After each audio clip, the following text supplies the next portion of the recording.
But yeah, in the intro of this episode, I said if there was a Hall of Fame for Trackmania, you would for sure be in it, and maybe the first one in it. But from your point of view, who others would you put in the Hall of Fame, and why? All right. Let's say 3 or 4 people. So for me, I would choose players that have performed well consistently all the time and achieved a lot. So the first one would be Carl, the French one. Yeah, the first world champion from Trackmania. Yeah, and he was at every ESWC final till, let me think, maybe till like 2012. Oh, yeah, that's an accomplishment. Yeah, for sure.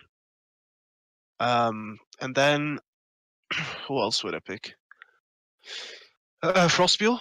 Yeah. Obviously, he has to be there. I'm not gonna choose Karyan because he wasn't in the live scene long enough. He did win World Cyber Games and DreamHack, but to me, like obviously he was a fantastic player, probably the second best overall. But I don't think he has done enough to be there ahead of others. If we're only gonna pick like 4 people. Yeah, that's a fair point. Yeah. The other one would be. Wait, I've already chosen 2, right? So one more. Yeah.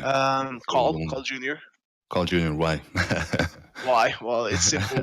He dominated every SWC except for one, and probably would have won the last one if there weren't problems with the PCs. Like not taking anything away from Pack. Pack was really good.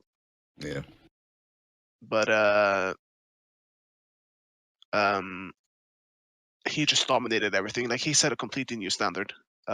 Which to this day is still impressive. It's really nice to have seen his progress because I worked really hard to get him in Dignitas. And can you sort of tell us how you recruited him? Because he was pretty young when he joined Team Dignitas.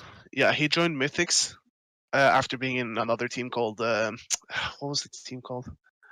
I don't remember, but anyways, and they had some massive argument after they lost one STC final, and I contacted him and said, you don't deserve this because the way that the leader treated him was disgraceful. And Carl can probably confirm that as well. Yeah, okay. So I spoke to him, which wasn't that easy because he was really young. He was like 15 or 16, and he didn't speak that well English since he's from Quebec, which is, part of Montreal where they speak mostly French. Yeah, the French part of Canada. Yeah, so when I got him to join, he confirmed it. He also needed to sign a contract in Dignitas. And that was also not easy because at first his father was like, I'm not sure I want you to sign a contract because he wasn't sure how esports worked and blah, blah, blah.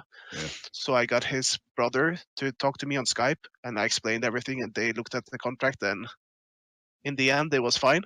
But it felt like a really big accomplishment when he broke through because I don't know. It sounds weird and really corny, but it was like my baby. I felt like I'd found an up and coming or a future star, and when he broke through, it was really nice to see. When you look back at it, it's for sure the best player Trackmania has ever had, skill-wise. Yeah. Yep, I agree. I think that's 3. I think that's 3, but I can't really come up with another one right now. Yeah, let's 3 and you, so we have 4 people in the Hall of Fame. Oh yeah, if you got me, that's 4.